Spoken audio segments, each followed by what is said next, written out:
Welcome back here to What's Cooking, the nation's food, wine, restaurant, and travel program. Michael Horn along with Paul Stern. Hour number 2 here of What's Cooking.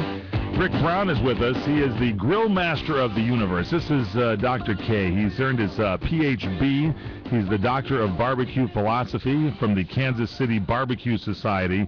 Rick Brown fires up a grill, and he is the guy that can tell us what to do for the July 4th weekend. Rick Brown, welcome to the broadcast. It's great to be on cable radio. And CRN Digital Talk Radio, our new name, and so we're glad to have you with us here. And so tell us a little bit about your barbecuing philosophy now. You're known as the grill master of the universe. How do you get that title? Because some aspiring journalist thought that his kid probably got the Masters of the Universe and said, oh, I'm going to make this guy. But it's actually 10 years of working around the country, excuse me, going to barbecue festivals, enjoying barbecue, talking to pit masters, and eating my way from coast to coast. You've been on TV shows, you've been on radio shows, you've been everywhere. So you are an expert for us here, and you are the grill master of the universe. And so we want to know what goes on the barbecue of Rick Brown on the big July 4th weekend. What are you going to be doing? Well, I'm going to be going to a friend's house for barbecue ribs, but I also... Wait a second. Hold the phone a second. Wait a second now. Boy. You're the grill master of the universe. You're Dr. K. You got your Ph.B., your doctor of barbecue philosophy, and you're going to somebody else's house? Who is this guy? Well, I'm cooking the ribs for him. Okay, that's fine. And then go continue, please. Continue. You're going to invite me over just to... Okay, all right, I got you. Go ahead. But I also at home love to do barbecue picnics, and I love to, America's favorite barbecue food is hamburgers and hot dogs. So, cut to the quick. Those are the most popular foods. That'll be like 80% of everybody, maybe even 85, 90%. Everybody's going to do hamburgers and hot dogs, right? I was kind of doing it last night, Doc. But we jazz them up. You don't have to just do the same old thing. I like to take some Angus beef patties, make them real thin, put them together, and stuff the insides with mushrooms, with cheese, with bacon, with foie gras, if you want to go hoity-toity on me, and grill them up. And then everybody loves hot dogs. I love hot dogs. Just a plain old hot dog tastes great. And the ballpark Angus beef, their bun-sized franks are great to grill up. My wife always used to cut off the ends of the hot dog buns because the hot dogs didn't fit. Okay, hold on a second. Hold on the phone a second. So we've talked on this show about buying those burgers that you get, Paul, and you were talking, I liked it, Paul, you mentioned the dock here. You get those barbecue patties in the bag, and they're, sometimes a quarter pound, sometimes a half, sometimes a third pound. But if you don't do them right, you got to do them kind of quick and get them on and off there. Now you're giving us some gourmet ideas here. You take a couple of these things, you stuff stuff in between, and all of a sudden you've made a gourmet hot dog so easy and slick and wonderful, and it barbecues up. I like this, Doc. This is a good idea. Did we lose the Doc? Dr. Q? I think we lost Dr. Q just when I was giving him apparently we've been cut off from the grill master of the universe. I hope he didn't take a... Come in, please. But the grill master of the universe. Jack, I'm going to put the Dr. Q back on hold. Yeah, see if he's still there for a second. This is pretty good. I'm giving him a compliment, for gosh sakes. This is one of the genius ideas I've heard here on the show in some time. I didn't want to say what you were coming across so forceful in your enthusiasm. Perhaps Dr. Q isn't used to such questioning. Or Doc, as you called him. Maybe we insulted him by calling him Doc. I think his phone just went dead, is what I think. Is he there? Dr. Q, are you there? No, but he was talking about those Angus beef hot dogs, and I was kind of almost waiting for him to give me like a plug so I can kind of write down what it was that he was talking about. Jack, do we have any idea if he was leading us anywhere?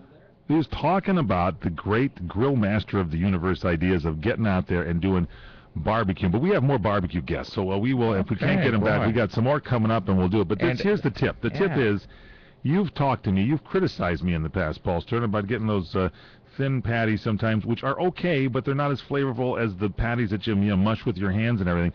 Now, if you do what the Rick Brown here, the grill master of the universe, said, you stuff stuff in between, put it between two of them, you got yourself a real meal, is what I'm talking about, a thick, wonderful burger. Indeed, that is a thick, wonderful burger, and I believe we have Dr. Q back Dr. Q, what happened? We thought maybe you just left us. No, I think some competitor came over and wanted to sabotage my spiel here. So yes, I was just complimenting you on those great burgers, putting them together. You've made a gourmet burger out of just an everyday burger. I love this. Well, here's something that Hillshire Farm has done with their cheddar wurst. I don't know if you guys have tried these, but their sausages stuffed with Wisconsin cheddar cheese. You grill them up. You know, I used to take a hot dog and slit it down the middle and put cheese in it, and it would melt all over the place. This is actually inside the dog, and they are fantastic. And, you know, you put them on, 5 minutes later, you're eating cheese. Everybody thinks you're a genius. You just don't have to tell them where you go. You barbecue them with the cheese already in them, huh? Oh, it's awesome. Yeah, you know, I've seen some of those cheddar wursts in the stores, and I haven't yet made the kind of the advancement towards actually making a purchase, but you're telling me that they're pretty darn good. They're really good. And, you know, the kid, you may want your kid to try them, and he'll look at you funny for a minute, and then once he tries them, boy, he doesn't want anything else. You know, there's just some great simple things you can do that turn your barbecue from ordinary into extraordinary with just simple hot dogs. And I'm telling you, here's my tip. I'm going to give it again from the great chef Paul Prudhomme, and that is put those hot dogs on, those all beef, big, long, fat, juicy hot dogs, and you paint them with olive oil. And then you can season them if you want to or whatever. And I'm telling you, what do you think about that, Grill Master of the Universe, huh?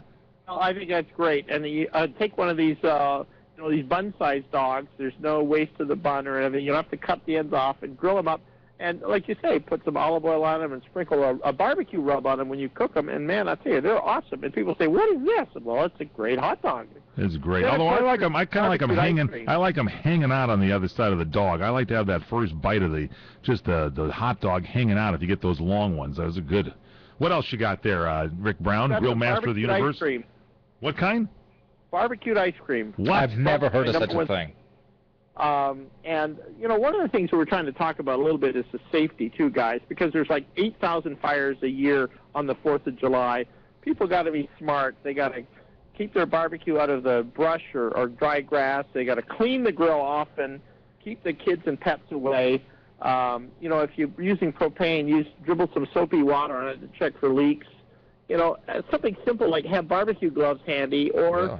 You know, and have a fire extinguisher. And I've seen myself people light charcoal lighter on briquettes with a match, and they burn the bejesus out of their hands. Well, I use the Bic Flex multi-purpose lighter, which bends in all sorts of positions, and you can do it in your barbecue, make sure everything's lit. You can all use them to light your citronella candles and your tiki torches, because everybody has to have a tiki torch on the 4th of July, of course. Can you light the match, just kind of toss it in the fire? That's what I like to do to start it off. Is that all right? That's dangerous. You really should use a lighter that does something like that. But the other thing how about those electric lighters? How about those electric lighters where you put the electric thing on there? Well, then you're stuck if you go to the beach or go to a picnic. That's true, no problem. Now, what about the barbecued ice cream? How do you do that? You take pound cake, cut it in half, put ice cream bars on it, cover it up.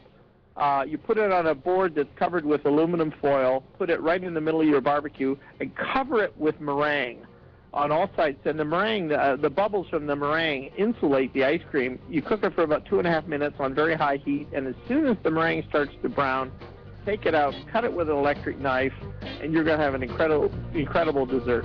I love that a lot. What's your website there, Rick Brown, Grill Master of the Universe? It's moretipsforyou.com. More tips with an S for you.com. Rick Brown, thanks for being with us. The Grill Master of the Universe, the PhD man. Yes, the Doctor of Barbecue Philosophy. Straight ahead, we continue on What's Cooking.